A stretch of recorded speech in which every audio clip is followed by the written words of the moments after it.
Fear exists to keep us alive. It's a survival mechanism. The brain wants to survive, but we let fear get out of control. We let it dictate our decisions and things that don't truly matter.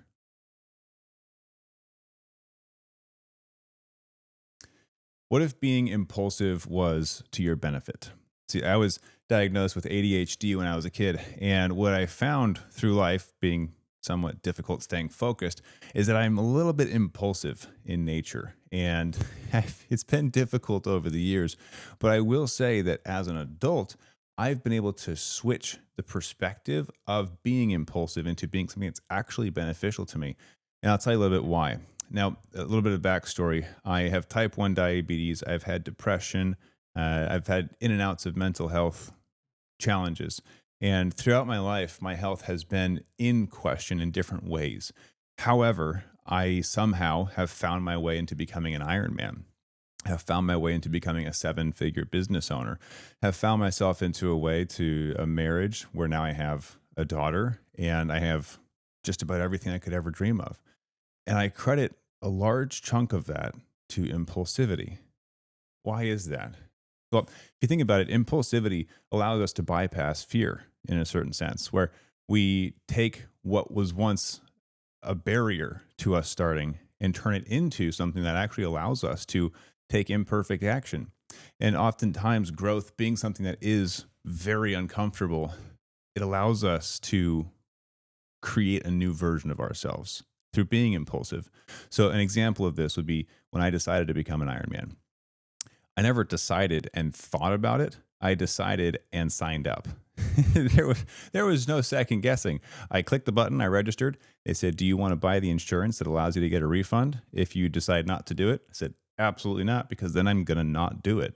And I think part of what I've found to be very beneficial in my own life is essentially jumping without a parachute. Not literally speaking. I have gone skydiving before, definitely had a parachute and some other guy strapped to my back that had two parachutes, right? Like we had backups. And I think that along with being impulsive, there has to be some guardrails that are associated with the decision. In other words, I'm not going to go steal a plane and try to fly it.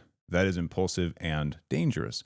So without guardrails, impulsivity can cause harm, can wreck your life. And I mean, I've certainly seen that in my childhood where the impulsive hit the kid next to me. That didn't work, right? Or the impulsive ripped my homework in half. Now I have to do my homework again. The impulsive light fireworks indoors. Don't do that. But what I found is that impulsivity, giving us that opportunity to bypass fear, allows for faster growth and also allows for new life experiences.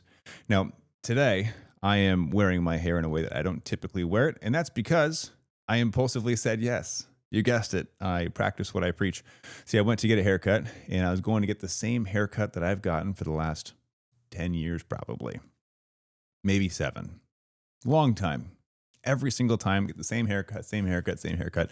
And we all fall into these cycles in our lives. It's subconscious behavior patterns that allows us to automate most of our life that doesn't need a lot of our attention. It gives our brain a chance to take a break, right?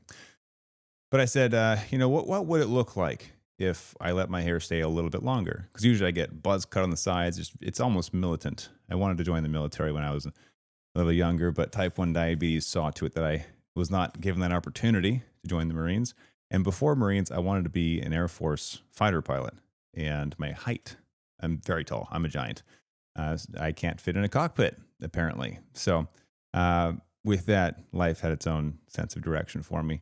But when I look at the structure of my life, I like the idea of militant organization. Follow the rules, get it done. Here's the SOP. Which I think is what makes me an efficient business owner as well.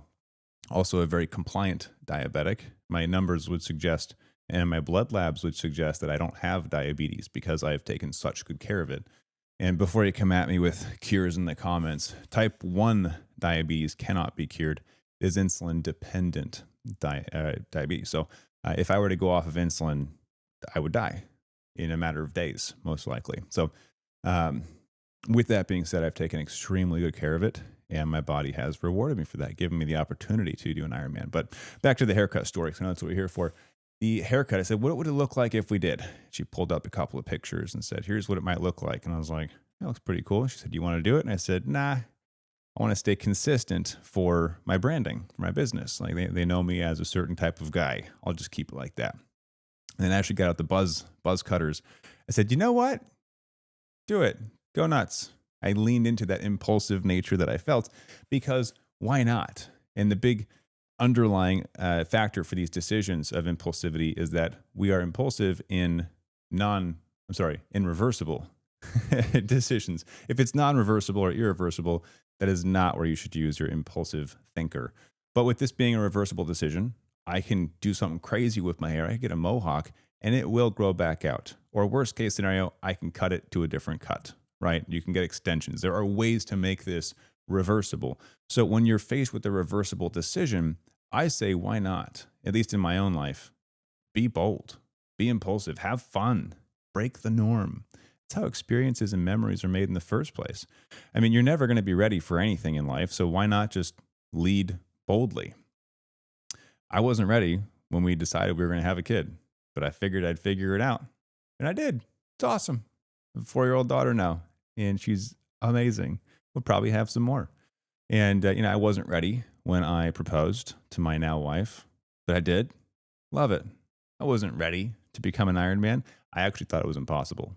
Full transparency. I thought it was impossible for a type 1 diabetic to do that. And it was very hard. Hardest thing I've ever done. But impulsive because it's reversible. I figured, hey, worst case scenario, if I get faced with a dangerous situation in the middle of the race, which I did a couple times, I can always stop. I can always quit, right? Now, in the back of my head, I also knew that I wasn't going to quit, but I gave myself that justification for signing up for something as ludicrous as an Ironman for somebody who lives with type 1 diabetes. So when we use that impulsivity to our advantage, it allows us to grow, to face uncomfortable situations, to bypass fear. I was actually talking with one of my private clients. I do coaching as well. One of my private clients who was talking about how when they are faced with fear, they tend to find that when they overcome that fear, they level up. They become a new version of themselves. And I let them know that over the last 5 or so years of my own life, I have used fear as my compass. When I'm scared of something, I do it because I know either I will grow and learn from it or I'll find my limits. I have yet to find my limits. And I challenge you to search for your own. What you'll find oftentimes is that the limits are far beyond what you ever dreamed capable of your own doing. I thought it was crazy to do a half Ironman. Then I did it.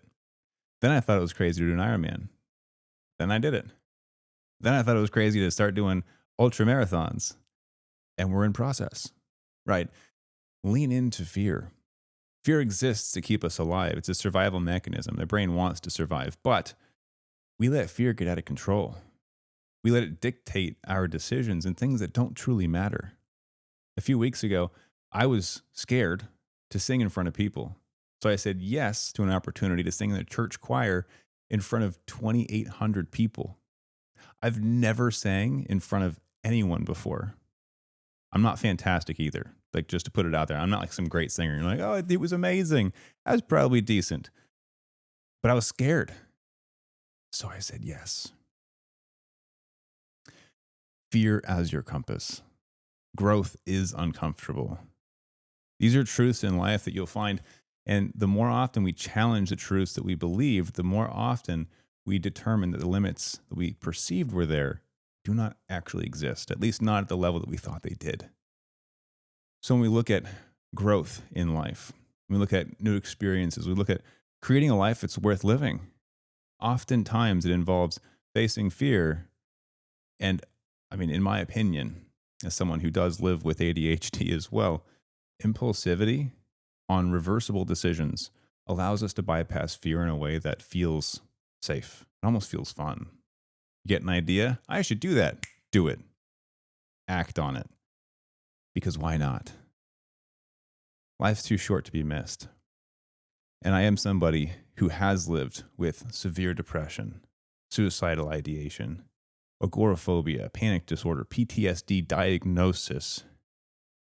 And I can tell you what it's like to live in fear.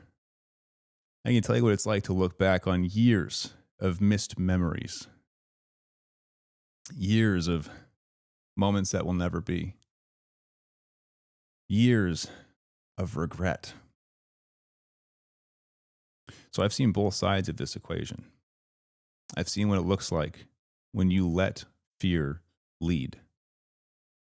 And now, on the other side of that, through facing my fears, which is wildly uncomfortable and scary. That's the whole point, by the way.